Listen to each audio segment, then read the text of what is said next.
no swearing. Daily beans, daily beans. Daily beans, daily beans. Hello, and welcome to the Daily Beans for Friday, December 15th, 2023. Today, a New York court has denied Trump's appeal of his gag order and then denied his request to appeal to the highest court. The jury has the Moss and Freeman defamation case against Rudy Giuliani. Jim Comer has a shell company. Associate Attorney General Vanita Gupta is leaving the Justice Department. The European Union opens accession talks with Ukraine. The Supreme Court leaves the Illinois assault weapons ban in place. And a judge rules that Elon Musk must sit for another deposition in the SEC's investigation into Twitter. I'm your host, Allison Gill. The schadenfreude for Elon never ends, and I don't think it will anytime soon. Hi, everybody. Happy Friday. Dana will be back next week. I'm very excited, but thank you again for hanging in there with me doing this solo. I appreciate that. Later in the show, we'll be joined by John Fugelsang. You should check out his show on SiriusXM Progress, channel 127. It's called Tell Me Everything. It's weeknights at 9 p.m. Eastern. Also, you do not want to miss this weekend's episode of the Jack podcast. I'll be joined with Andy McCabe, obviously, and you do not want to miss this weekend's episode of the Jack podcast.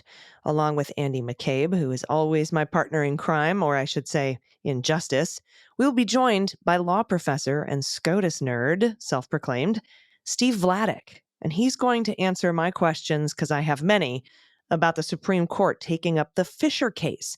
That's the case about the obstruction of justice charge, too, that Trump is facing. But this is for the Fisher case. That's Title 18, U.S. Code, Section 1512C2. Boy, you've heard me say that a million times. And we'll go over the neck-and-neck race between the Circuit Court and the Supreme Court on hearing Trump's absolute immunity claim. And we're going to look at the timing of that March 4th trial, but specifically that February 9th jury selection date. I don't know that we're going to make that one, so that might push the whole shebang back a little bit. So tune in to that if you're wondering what the heck is going on with actus reus and mens rea and how the 1512 case could impact the Trump indictment. You don't want to miss it. I don't want to miss it. I have questions for the law professor, so we'll suss it all out together. And there is a Beans Patron Happy Hour tonight. It's at 4 p.m. Pacific, 7 Eastern. We'll go for an hour. I will take your political questions, and we will have cocktails and mocktails, the final happy hour of the year. This is because I will be off on the 29th. So if you're a patron and you have some questions, feel free to hop on, and we'll email you the link. And if you're not a patron and you want to become one, you can do that for as little as $36 a year. Head to patreon.com/Mueller, she wrote. If you sign up at the $5 level, you also get early access ad-free episodes of the Jack podcast. You get Jack and the Beans. Kind of cool. Again, we'll be doing that happy hour today at 4 p.m. Pacific time. And, also we have a whole patrons helping patrons thing. I haven't brought this up in a while, but it is the holidays. And if there's a lot of folks who can't swing $36 a year for a premium subscriber account, but you can purchase a year's worth of premium beans for someone for just $36. You can do that or sign up to be on the list to get one of those donated 1-year premium subscriptions. You can do that at dailybeanspod.com. Scroll down on the front page to patrons helping patrons. We've had hundreds and hundreds of people donate 1-year subscriptions. So thank you. Thank you so much from the bottom of my heart. All right, that is it. That's the intro to the show. We have a lot of news to get to, plus John Fugelsang, plus good news. So let's hit the hot notes. Hot notes. First up from Reuters, a New York State appeals court on Thursday denied Donald Trump's bid to overturn a gag order, restricting the former U.S. president from publicly talking about court staff in his New York civil fraud trial. The judge overseeing the case, Arthur Engoron, issued the gag order October 3rd, and the former U.S. president, he shared on social media, this is why he issued the gag order, because Trump shared on social media a photo of the judge's law clerk posing with U.S. Senate Majority Leader Chuck Schumer and falsely calling her Schumer's girlfriend. The post left the court inundated with hundreds and hundreds of threats made by Trump supporters. Now, Trump, the frontrunner, as we know, for the 2024 Republican presidential nomination, for now, appealed the order last month, arguing it violated his constitutional right to free speech. No, sorry, hun. But on Thursday, the mid-level state appeals court, known as the appellate division, said the gag order did not have a major impact. Here, quote, the gravity of potential harm is small to Trump, given the gag order is narrow, limited to prohibiting solely statements regarding the court's staff. That's what the order read. Trump's lawyers did not respond to a request for comment because they were cleaning up ketchup from the walls. Testimony concluded on Wednesday in the trial over a lawsuit brought by the New York Attorney General, seeking to fine Trump at least $250 million and sharply curtail his ability to do business in New York, meaning probably taking it away altogether. That's home to several of his iconic properties, and she's doing that for lying about his net worth to dupe lenders. And Goron has already ruled that Trump's financial statements were fraudulent, largely limiting the trial to just damages. And Goron is expected to issue a verdict in writing after closing arguments on January 11th. Trump has denied wrongdoing, calling this a scam. The gag order was initially paused by a judge on November 16th when Trump appealed, but the panel of judges reinstated it 2 weeks later. The appellate division later on Thursday rejected Trump's request for permission to appeal the reinstatement of the order to the Court of Appeals. That's New York's highest court. They call their Supreme Court the Court of Appeals. Rejected again. But anybody else get the feeling every single court at every single turn is rejecting Donald Trump? He just got rejected for his immunity plea. In the E. Jean Carroll case, this is the second time he's going to trial for defaming E. Jean Carroll, but it's the first time he defamed her when he was president. We've got the Supreme Court willing to hear arguments for an expedited petition to grant a writ of certiorari. That basically means, the Supreme Court is saying, hurry up, we want to decide if we're going to even hear this case. Trump's response is due on the 20th. We've got the appellate court in D.C. setting up a blisteringly fast briefing schedule for his immunity appeal there. He has to turn everything in by December 23rd. We talked about that yesterday. Saving Christmas, no longer the Grinch because it's not due on the 26th. DOJ due by the 30th. Response from Trump due on the 2nd. That will be done briefing on January 2nd. But remember, the jury selection begins in that trial on February 9th, and that is probably going to get pushed back a little bit, but I wouldn't worry too much about it. Again, we'll talk about all that on Jack, but he's losing at every turn. I mean, ever since the 60-plus lawsuits that he filed against the election results back in the day, one that went up to the Supreme Court, that was a Texas lawsuit signed on by 17 attorneys general. He's been rejected on all of them, all of his privilege battles. With Jack Smith and other investigators trying to get information from people he had private conversations with. His lawyers have lost most of their, attorney-client privilege battles because of the crime fraud exception. He keeps losing. And I think he will continue to keep losing. I am a little bit concerned about what the court does with the 1512C2, but again, I'll be asking Steve Vladeck those questions when it comes up on Jack this weekend. But remember, he's charged with 2 other counts besides 1512 counts.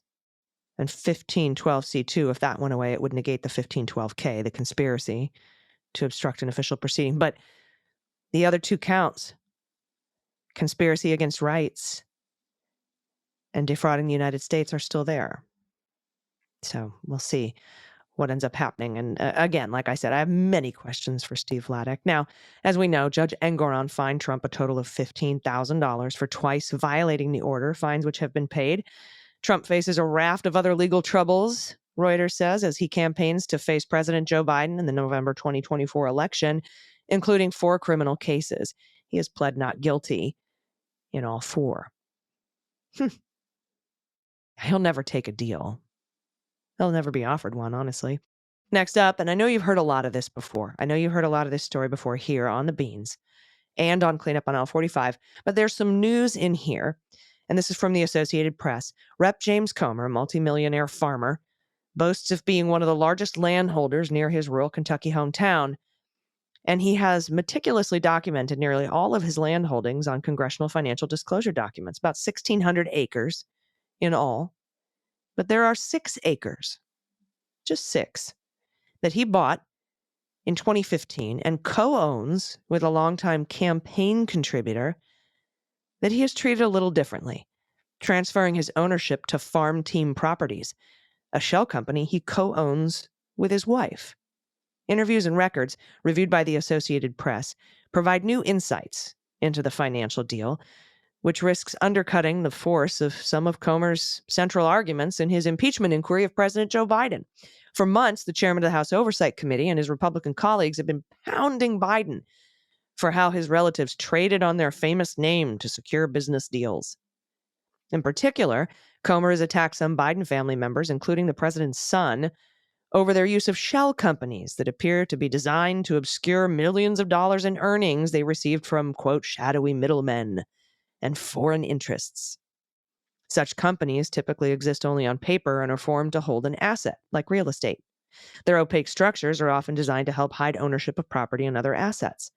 But as Comer works to, quote, deliver the transparency and accountability that the American people demand, oh, and by the way, that's a quote from him, he wants to deliver the transparency and accountability, even though during the vote, Democrats wanted to add an amendment to the impeachment inquiry about transparency, and the Republicans said no.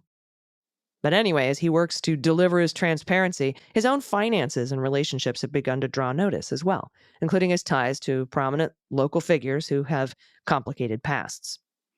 After Democrats blasted him for being a hypocrite after the Daily Beast disclosure of the company last month, that's what we talked about here on the Beans and over on Cleanup, Comer countered by calling a Democratic lawmaker a smurf, that's Moskowitz, by the way, and saying that the criticism was the kind of thing only dumb, financially illiterate people pick up on.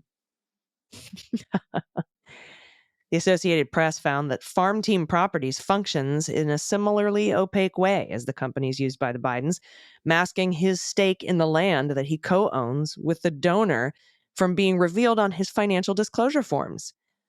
Those records describe Farm Team Properties as his wife's land management and real estate speculation company without providing any more details. Now, it's not clear why Comer decided to put those 6 acres of the 1,600 he owns in a shell company, or what other assets Farm Team Properties may hold. On his most recent financial disclosure forms, Comer lists its value as about $1 million, which is a substantial sum, but a fraction of his overall wealth. After this story first published Thursday, Comer responded during an appearance on Fox News, stating that Farm Team Properties has 5 different assets and a lot of revenue. He didn't reveal what those other assets might be. He also falsely claimed that the donor, Darren Cleary, wasn't a campaign contributor at the time the property was purchased. Cleary and his family have donated to Comer's political campaigns since 2010. He lied on Fox News. I'm shocked. Ethics experts say House rules require members of Congress to disclose any assets held by such companies that are worth more than $1,000. This impeachment's going to be fun. Going to raise a lot of money off of that. And from Reuters, a federal judge on Thursday tentatively ruled that Elon Musk must testify again for the U.S. Securities and Exchange Commission's probe in his $44 billion Twitter takeover, handing the SEC a victory in its latest skirmish with the world's richest person. During a hearing in San Francisco, U.S. Magistrate Judge Laurel Beeler quickly rejected arguments by Musk's attorney that SEC officials do not have the authority to issue subpoenas, saying the agency has broad investigative powers and that no judge would, quote, second guess an SEC probe. Beeler told the sides to figure out when Musk would sit for one more 4-hour deposition, or I'll make you do it. Quote, if you don't work it out, then it's in San Francisco in February, she said. The SEC sued Musk in October to compel the Tesla and SpaceX CEO to testify as part of an investigation into his 2022 purchase of social media giant Twitter, which he subsequently renamed X. Musk refused to attend a September interview for the probe. The agency is examining whether Musk followed the law when filing the required paperwork with the agency about his purchases in Twitter stock, and whether his statements in relation to the deal were misleading. Thursday's face-off is the latest spat in a years-long feud between Musk and the top U.S. markets regulator, dating back to 2018 when he tweeted that he had funding secured to take the electric car maker private. The SEC has been probing Musk's Twitter takeover since April of 2022, when he first disclosed he had purchased stock in the company. Musk gave the SEC documents for its probe and testified via video conference for 2 half-day sessions, and the SEC said that in a filing. So he sat for 2 of these, 2 half-day sessions. It was considered one deposition. SEC attorneys said they have more questions from Musk after receiving new documents and had sought additional testimony in September, but Musk didn't comply. In response to the SEC's October lawsuit, Musk's lawyers urged Mueller, the judge, to deny the SEC's request, calling the probe misguided. Quote, "The SEC's pursuit of Mr. Musk has crossed the line into harassment," they wrote in a filing last month. They also argued that based on a clause in the Constitution relating to official appointments, enforcement staff conducting the probe are not lawfully appointed and therefore lack the power to issue subpoenas. The judge said she's inclined to take the SEC's view on the issue, but I'll take a closer look before I issue the order. She's also conceding the demands of long-running investigations. They can be frustrating, she says, but she still sided with the SEC, emphatically dismissing Musk's attorney's arguments. You've got one more 4-hour deposition, one more day of depositions to survive, and it's over. It seems unlikely there's going to be any more hassle, she said. Musk and the SEC have been sparring since his funding secured tweet in 2018. Like I said, the SEC settled that case, but the commission sued Musk again in 2019 for breaching that settlement. The tweets also prompted a shareholder lawsuit. A jury in February found Musk was not liable for misleading investors. Over the years, the agency has opened multiple other probes into Musk and Tesla. In April of 2022, Musk disclosed he'd require 9.2% stake in Twitter. It was 11 days after the SEC's deadline for such disclosures. Musk initially indicated that regulatory filing that he planned to be a passive stakeholder, meaning he didn't plan to take over Twitter. Later that month, however, he announced plans to buy Twitter for $44 billion. He subsequently tried to get out of that deal, alleging Twitter was not disclosing the full extent of bot activity on its platform. After being sued to complete the deal, he closed his acquisition of Twitter in October of 2022. Next up from CBS, the Supreme Court on Thursday declined to block an Illinois law banning assault-style weapons, leaving the measure in place while proceedings before the federal appellate court continue. So that probably take about a year and a half or so, according to Law Dork. The decision from the justices, with no noted dissents, marks the second time they've declined to halt Illinois' statewide ban, which a gun rights advocacy group and gun shop owner argued violates the Second Amendment. It has also left in place a similar ordinance in Naperville, a suburb of Chicago. I hope I'm saying that properly, Chicago. The unsigned order from the court rejecting the request from the pro-Second Amendment organization comes on the heels of the latest spate of shootings, one at the University of Nevada, Las Vegas, and in Austin and San Antonio, Texas. The shootings have reignited now familiar calls from President Biden to Congress to pass a ban on assault weapons and high-capacity magazines. And next up from Hannah Rabinowitz at CNN, Associate Attorney General Vanita Gupta is leaving the DOJ after 3 years of overseeing some of the administration's most contentious legal issues, ranging from protecting abortion rights to criminal and police reform efforts. And that's according to the department. Gupta is the first woman of color and first civil rights attorney to hold the Justice Department's number 3 post, which oversees the department's civil litigation sections, including antitrust enforcement, as well as civil rights and environmental and natural resources divisions. Her departure early next year is expected to come after the Justice Department completes its critical incident review of the law enforcement response to the Uvalde shooting. In a statement to CNN, Merrick Garland thanked Gupta for her work and being a trusted advisor. Quote, Vanita's commitment to the pursuit of justice and her relentless focus on bringing people together to find common ground has made her an incredibly effective leader in dealing with some of the most complex challenges facing the American people. Vanita has played an essential role in our work to fulfill DOJ's mission to uphold the rule of law, keep our country safe, and protect civil rights. I am confident that her enormous contributions to the department will continue to be felt long after her departure. And our final story today, this is from the Times. European Union leaders agreed Thursday to officially open accession negotiations for Ukraine to join the bloc, to join the EU. It's an important breakthrough for Kyiv as it tries to bolster support from its allies. Charles Michel, the president of the European Council, announced the decision on Twitter. The move came at a crucial time for President Volodymyr Zelensky, who had just returned from a bruising visit to the United States, where he pled for desperately needed money for his war effort that was being held up by Republicans. Even though the accession to the EU will take years, the announcement on Thursday was symbolic. It was a symbolic win that's likely to rile President Putin of Russia, who has decried Ukraine's European ambitions as a form of aggression. The European Union also approved accession talks for Moldova. Remember Moldova? Remember the guy Trump pushed out of the way at the summit? Yeah, that's Moldova, the impoverished neighbor to Ukraine's south that's also threatened by Russia. Both nations have struggled to overcome entrenched corruption, which has hindered progress toward EU membership. At the start of the EU meeting on Thursday, Prime Minister Viktor Orban of Hungary said he planned to veto an official opening of Ukrainian accession talks, arguing that the country was not ready and that Ukraine's entry would be bad for the bloc and for Hungary. But in the end, Orban appears to have abstained from the decision to let the talks begin. Actually, he walked out so he wouldn't have to vote. The next immediate hurdle for Ukraine in the two-day EU summit is to secure 50 billion euros. That's about $52 billion in aid for the country. Mr. Orban, who has in the past delayed some EU sanctions against Russia and is seen as Putin's closest ally in the bloc, said the aid should come only after Europe-wide elections planned for the summer, which we're totally going to be interfering with. Meanwhile, we're still trying to get Ukraine funded here in the U.S. Senator Schumer says the Senate will be here next week to continue talks, but the House has gone home for the holidays to hide from their constituents back at home. All right, everybody, stick around. After this break, we have John Fugelsang, and then that will be followed by the good news. Stick around. We'll be right back.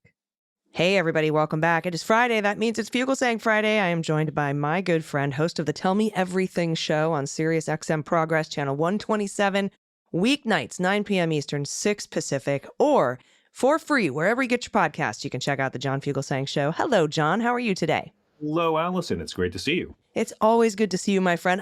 I'm so happy that we have this weekly time together because, you know, your insights, I think, are just so on point. And it's always also just good to see my friend every week. So thanks for being here. Well, I appreciate that. It's really a pleasure to come over here and drag your show down to my level every week. And No. and likewise, it's great to come here and I can sell all my Donald Trump NFTs to your fans. So we'll get to that.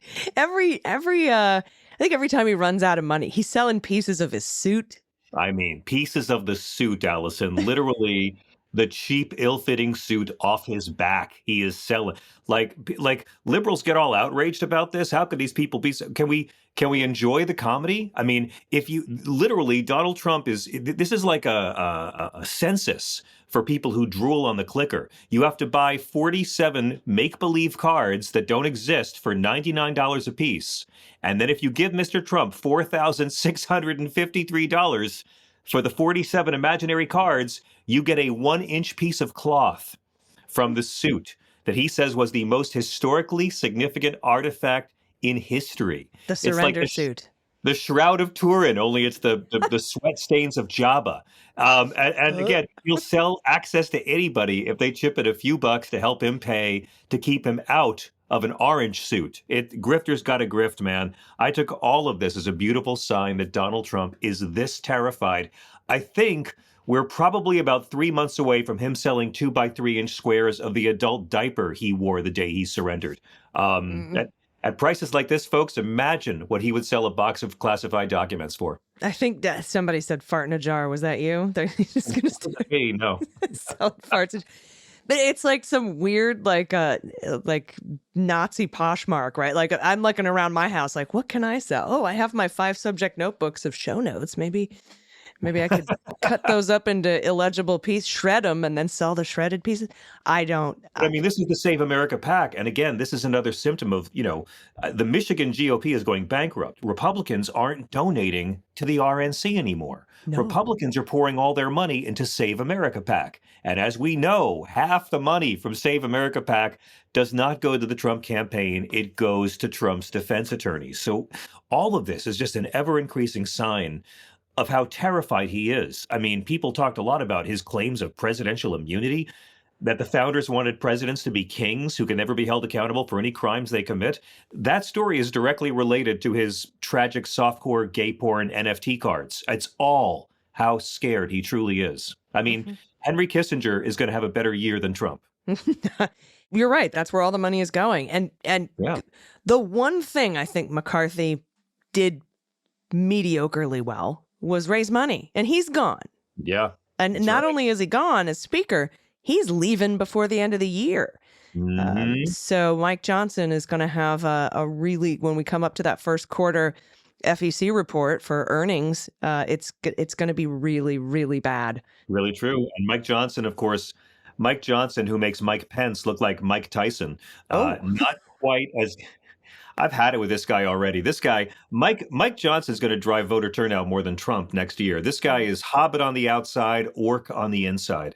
And it's going to be a riot seeing how this plays out. But in the case of McCarthy, Allison, I think it's brilliant that he left because he proved it was only about power. He doesn't care about conservative ideals. He has no ideology. He doesn't care about values. He doesn't care about his constituents back home in Bakersfield who sent him to Congress all those many times. Nancy Pelosi has lost the speaker's gavel twice, and both times she continued being a public servant. But no, Kevin is, screw you guys, I'm going home. And right away, he has to reveal that he's no different than Trump. He's no different than George Santos. They were all just about the grift.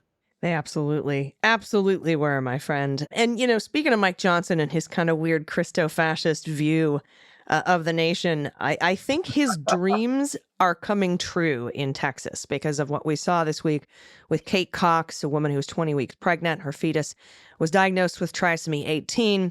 She had to beg the court, the death panel. She had to beg the death panel to get care. They allowed her, but only because she wanted to preserve her fertility. It had nothing to do with her own bodily autonomy. That is correct. And then the Texas Supreme Court said, hang on a minute. And they waited. And so she had to go seek her care out of state. And first of all, I want to, in light of this, thank the Pentagon for enacting the policy that grants leave to people who seek abortion care in states where these abortions are banned. Because that, when I wrote that op-ed about that, that was my very first thought, is that there would be people trapped in states begging the court, begging the state to get health care, life-saving health care.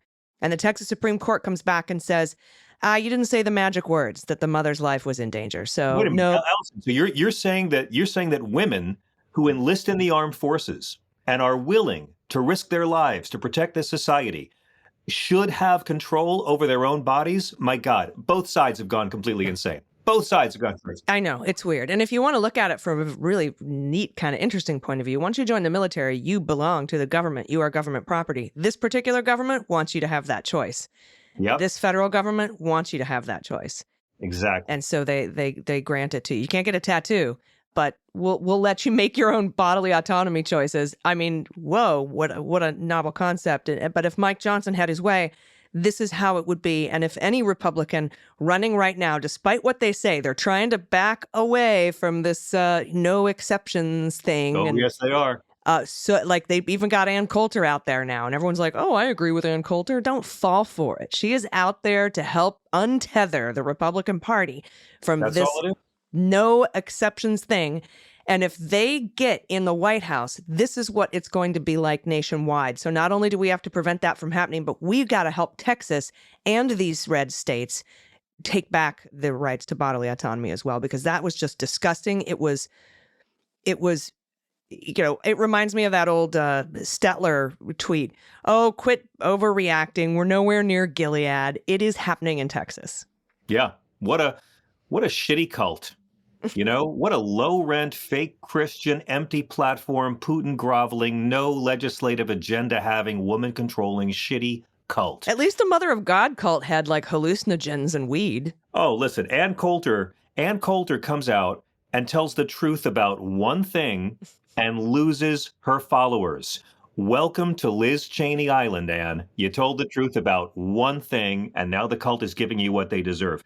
Can I just say before I mention Miss Cox that are we allowed to cuss on your beautiful show, Allison? Yep. Am I allowed to say that I am fucking furious that these mediocre, low wattage men like Mike Johnson, like Donald Trump, like Ken Paxton, like Greg Abbott, these mediocre, moral men are so myopically unaware that they have no fucking moral right to control my wife's body, you little fucking bitches. I am so tired of the women in my life not having control of their own bodies anymore because of these mediocre non-men who want the government to take away my wife's freedom. Because what?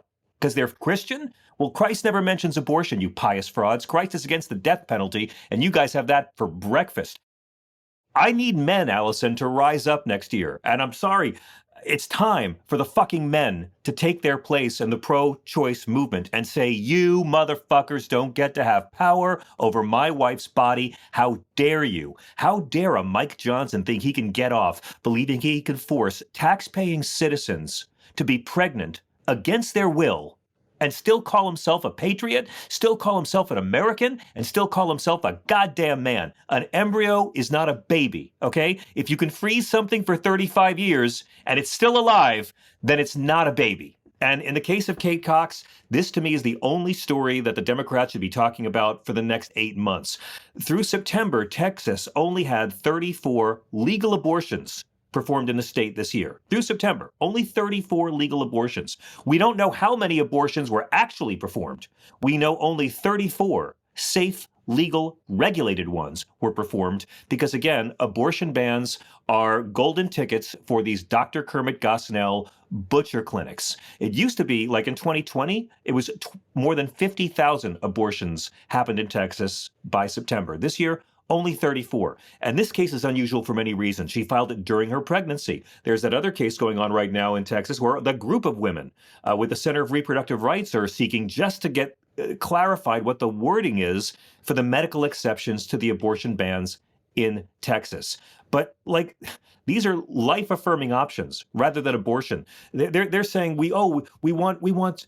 What was it? The Texas Right to Life tweeted, "We mourn the decision to take baby Cox's life rather than give her every chance at life." There are life-affirming options rather than abortion.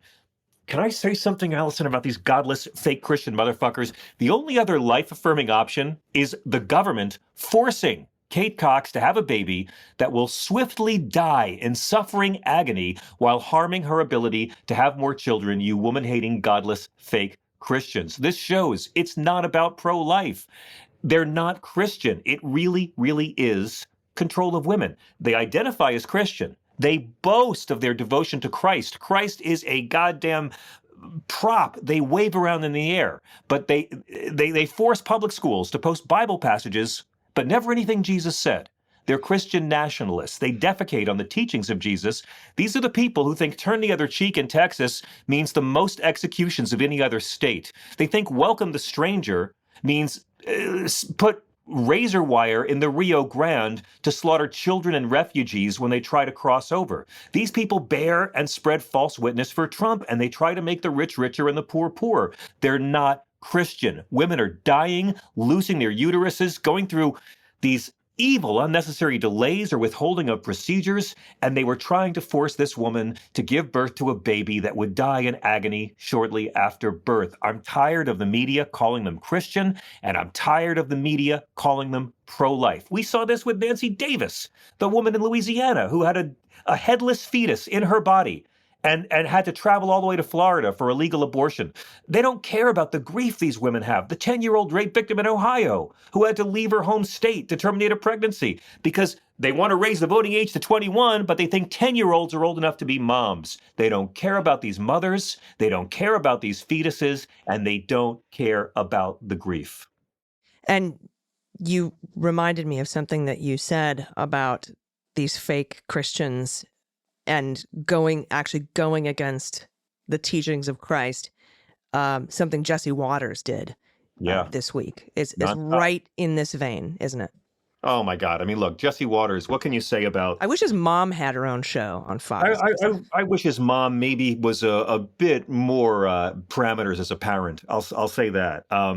Jesse Waters, I don't want to say anything offensive, so let me just call him Bill O'Reilly's jizzrag, if I may.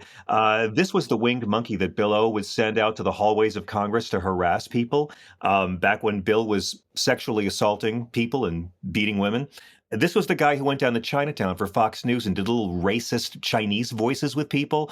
This is the guy who talked about sabotaging a woman's flat tire so he could go out with her. And he's the worst thing about him is just how unfunny he is. His mediocrity as an on-air broadcaster. I mean, you could quote everything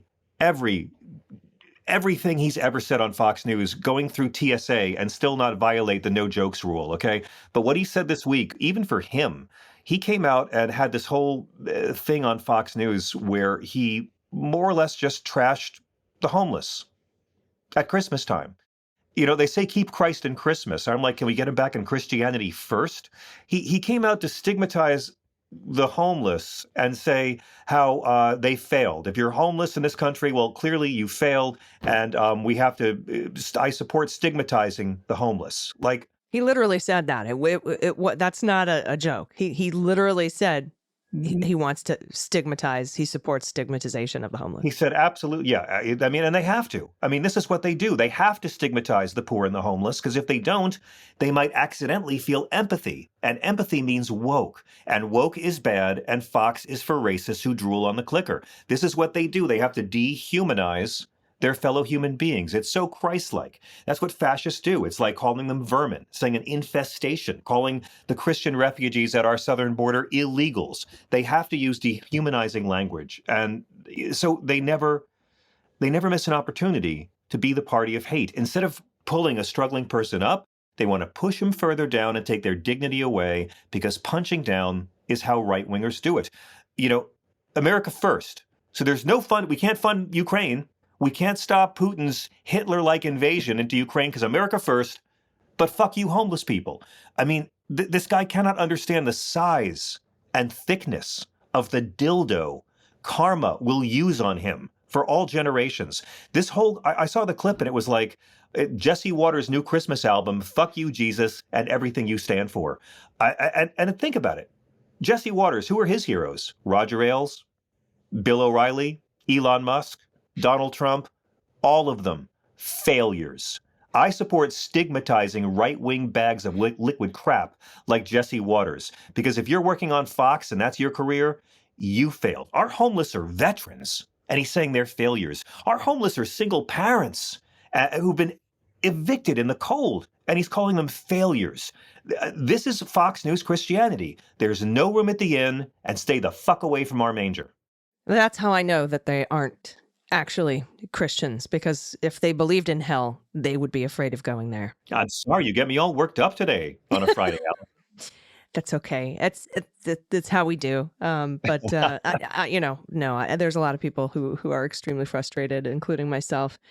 And before I let you go, if there wasn't enough hypocrisy, there's a little bit more today with Jim Comer and his shell company. And then their interesting subpoena of Hunter Biden before they voted for an impeachment inquiry. So that's not going to stand.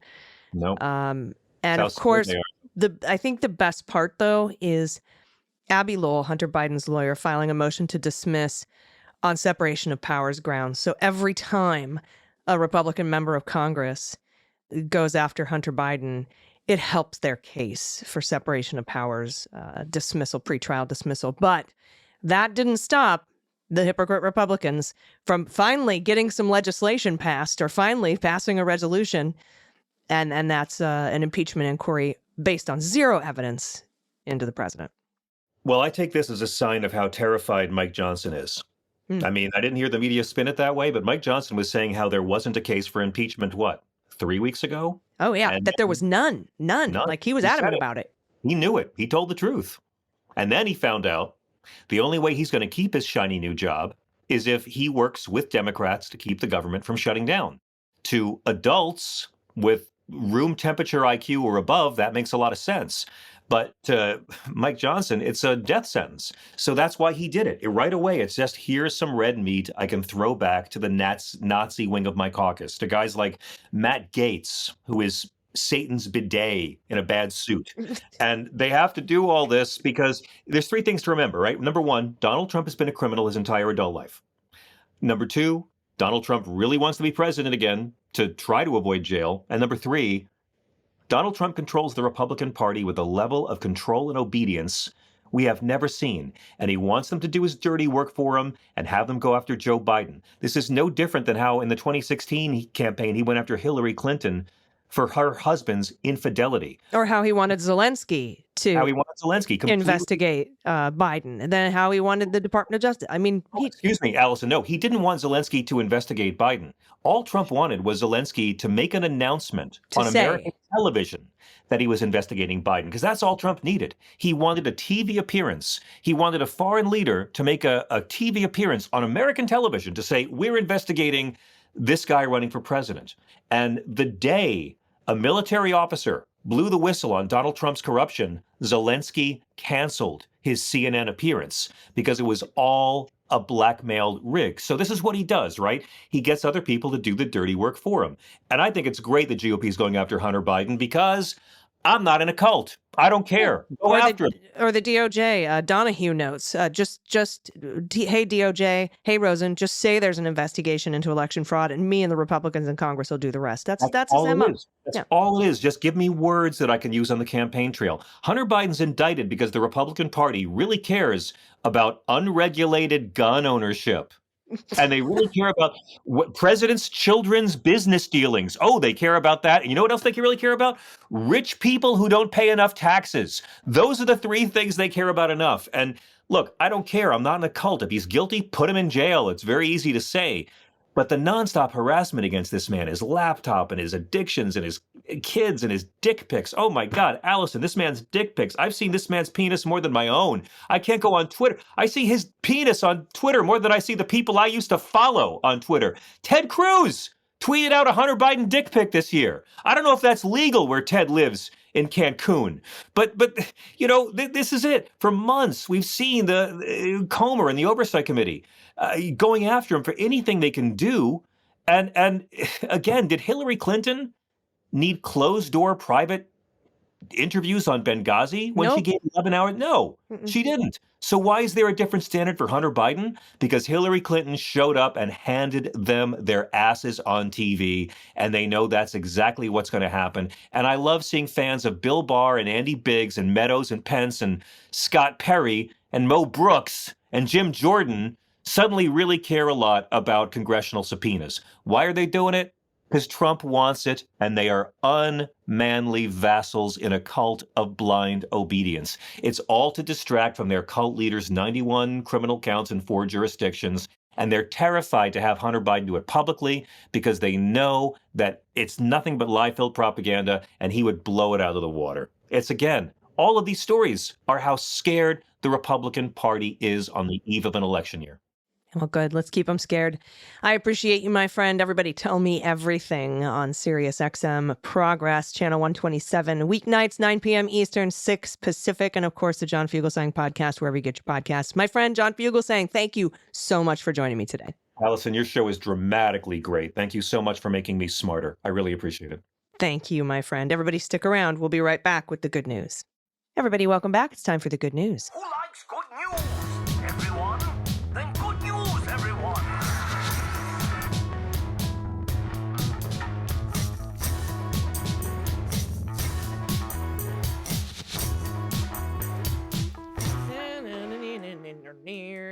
Good news, good news. And if you have any good news, confessions, corrections, misheard song lyrics, what the mutt, opine on the bovine, what the hequine, what the shell, cat me if you can, what the hodl, oxalotl. I can't think of a rhyme for oxalotl. If you want to give a shout out to a loved one, your spouse, yourself, I love self shout outs, your kids, a great friend, just somebody important for the holidays, you can send that to us as well. Or just, and it doesn't have to be the holidays. It can be keep Christmas with you all through the year. If you have an adoptable pet in your area you want to share, if you can't pay pod pet tax, send that to us. Baby pictures. Dana's coming back soon. She's going to want all those baby pictures. So load them up. All of the fun Santa photos. I have many of me screaming and then also smiling on Santa's lap. And the Easter Bunny ones can be pretty creepy too. But, any holiday photos that you have, your happy place, your theses and dissertation titles, send them all to us. Your small business you want to help promote for the holidays or your small business. Everything you can send to us at dailybeanspod.com and click on contact. First up, from Anonymous Grandma.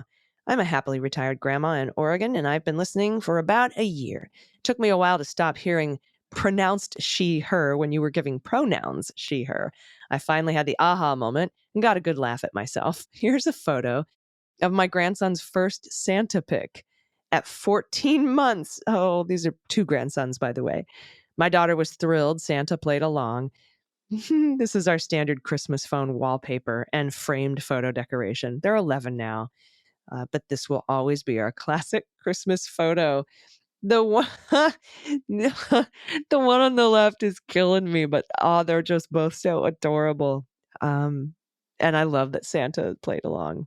That's great. That's a good Santa right there. Awesome. Thank you, Anonymous Grandma. Next up from Susan, she, her.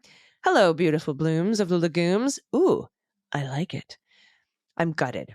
I was so hoping to get a ticket to see Dana in Tampa for my birthday, but both shows were sold out. Is there a waiting list? I'm a proud patron. I'm so grateful to you guys. I have something sensible to listen to every day, and that I'm not alone in being bewildered at the state of the affairs in the world. You are not, Susan. Thank you so much for being the beacon of hope that you are in these whack times. I tell all my friends I listen to you because it's my therapy for my 1/6 PTSD. It truly is healing and therapeutic because it tells my brain and my subconscious that justice is being done. Yes, and you're not alone. Thank you so much for the laughs and the good news. Those two are incredibly healing. Regarding dissertations, I just want to say I love that you're so cool about sex work and sex workers. I was a stripper for over 15 years and loved every minute of it. I was able to travel the world and pay for 2 degrees with my earnings. I worked when and where I wanted. And when I didn't like someone, I just walked away. I didn't get that option as a server. That's very true. I'm convinced that one of the scariest things in the world for people in power, usually old white men, is an unfettered vagina. And I will also add an unfettered uterus. Yeah, what's the quote? If God wanted... there was a comedian. If God wanted women... You know what? I'll think of it. But it's a great sex work quote. And I'll put it in the back of my brain. I'll put a pin in it. I'm going to continue here with the good news submission. I went to London School of Economics for my master's degree in social policy and planning in developing countries. My dissertation, that's what they call a master's thesis there, was on sex workers organizing in developing countries. I got honors on it. The title is Organization in the Sex Sector, an exploration of the effects of the women who participate. Hell yeah. And organization is spelled with an S because this is the London School of Economics. It was fun and fascinating to explore. People across the planet of all genders are fighting for their rights to do the work they choose. After graduating with merit, I helped to start a nonprofit for sex worker rights.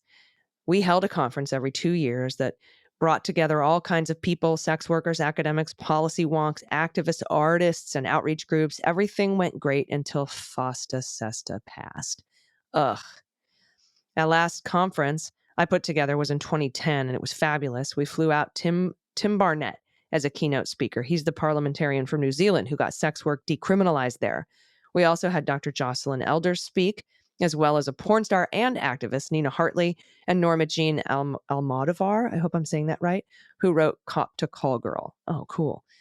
While I was with the organization, I had the privilege of attending an AIDS conference in Mexico City. It was truly life-changing to see sex workers from all over the world fighting for their rights to do their work.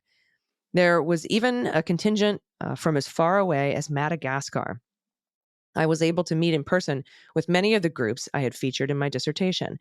It was profound and unforgettable. For pod tax, I'm including 2 things. A turtle orgy. You're welcome to attempt what the shell.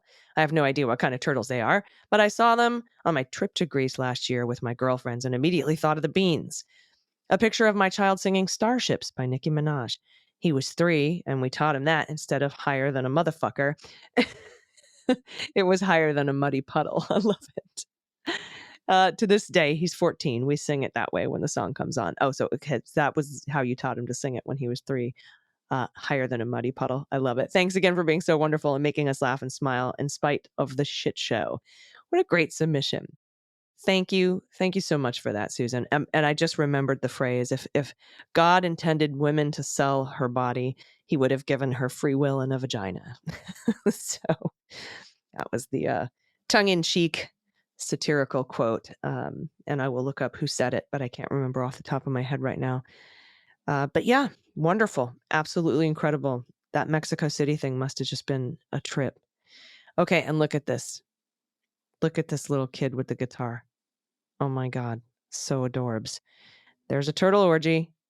Just like little box turtles. Maybe snapping turtles. I'm not sure. If you know, let me know. Write in. All right, next up from Laura, pronouns she and her. In 1998, I had a student loan balance of $38,000. After a rapid, unexpected disassembly of my marriage, I could no longer pay 20% of an income that I no longer had. It took months to get my servicer to work with me, and then I could only pay interest. With fees, penalties, and compound interest, I lost control. 25 years later, I had a balance of $66,000. 2 months ago, I transferred my loan to Mohela. I don't know if that's obviously an acronym, but I don't know if it's if you just say Mohela, and applied for the IDR, income-driven repayment. 1 month ago, I got an email from the Department of Education that said I was eligible for forgiveness. Last Friday, I got an email from Mohela letting me know that I have a zero balance. I ugly cried. This is the one and only time I will thank Republicans for being assholes. Instead of just a helpful $10,000, I got $66,000 and won't die owing $94,000. Getting a little choked up, Laura. That's so awesome. Pet tax. Kevin's neutered, but started marking the house. To break this habit, I put a belly band on him. He dislikes the belly band. This is Kevin hiding from me like Kevin. I had a cat named Kevin. Kevin's a great pet name. Laura, that's brilliant. That's amazing. Fuck yeah, President Biden. Thank you. Next up from Ben, he and him. Thanks for all you're doing to keep us up to date with the fire hose of news as it comes. You really helped me make sense of it all. I've provisionally agreed on my PhD thesis title with my supervisor. Barring a dramatic change in my research, it will be Volatile Anesthetics for Critical Care Sedation in Traumatic Brain Injury. Ben, that's so cool. I helped do a bunch of administration for the polytrauma centers for the VA. There's 6 in the nation where we treat TBI. Volatile anesthetics for critical care sedation. Incredible. Thanks, Ben. Today I have a what the mutt with a difference. This is Charlie. Biologically, he's a Yorkie Shih Tzu cross. He's been my pet tax before, so no surprises there. However, the question for today is, what does he think he is? Here's a picture of a massive awoo. When I got him as a puppy, he grew up with a gorgeous husky. Unfortunately, he took a lot of her mannerisms and seems to be convinced that he's actually a husky and is totally unaware of his diminutive stature. He's a very good boy, and the second picture is him enjoying the crinkly duck that he got for his 2nd birthday. Dogs love a crinkly toy, don't they, Ben? Awoo, so he thinks he's a husky. Maybe a little bit Malamute.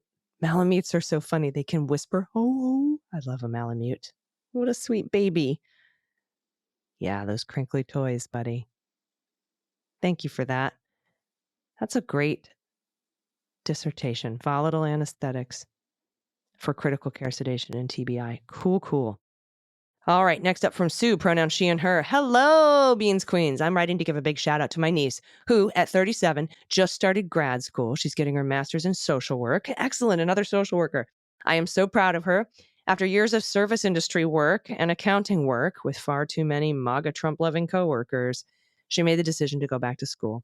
She was able to sell her house, which will completely cover her grad school, no student loans, yay, and move into her boyfriend's house where she was pretty much living anyway. She just finished her 1st semester. Hell yeah. My niece has been through quite a lot. I can't express how amazed I am by this lovely human. I've told my niece that she does adulting way better than I ever have. For my pet tax, I'm submitting a photo of my 3 cats laying on my bed. When I walked into my bedroom and saw this, I had to get a photo, since they really don't like each other at all. Pearl is in the foreground. I think she's a dilute tortie. Luna Blue is the little Russian blue, but she hates Putin, looking at the camera. And Ruby is my sweet tabby calico, laying in the corner as far away as she can get from others. I love them like crazy. Keep doing the good work. My day/week is not complete without the beans, Jack, and cleanup. Oh, thank you, Sue. Look at the babies. Yeah, I've got 3 as well. And it's the triangle, right? I'm always like, what's the triangle today? They're always forming a triangle, and I always feel like it's deliberate. What a couple of sweeties. My babies. Right there in the sun. The Russian blue has the sunbeam, so that's the good spot. Thank you, everybody. Thank you so much these last couple weeks for sticking with me solo, helping me through this, letting me bring you the news. It's truly an honor. It's I can't imagine anything I'd rather be doing than to be here with you, bringing you the news. Dana will be back next week. There's a great episode of Jack with Professor Steve Vladek on Sunday. Just recorded the cleanup bonus with Pete. It's a good one. You want to hear that this weekend. And of course, don't forget, tonight, if you're a patron, 4 p.m. Pacific, 7 Eastern, we have an hour-long happy hour. You can ask me anything, and we'll hang out. It'll be fun. I appreciate you all so very much. I hope you have a restful weekend, and I will be in your ears in all kinds of ways this weekend, and we'll see you again on Monday. Until then, please take care of yourselves, take care of each other, take care of the planet, take care of your mental health, take care of your family, vote blue over Q, and bring someone with you. I've been AG, and them's the beans. The Daily Beans is written and executive produced by Allison Gill, with additional research and reporting by Dana Goldberg. Sound design and editing is by Desiree McFarlane, with art and web design by Joelle Reeder with Moxie Design Studios. Music for The Daily Beans is written and performed by They Might Be Giants, and the show is a proud member of the MSW Media Network, a collection of creator-owned podcasts dedicated to news, politics, and justice. For more information, please visit mswmedia.com. MSW Media.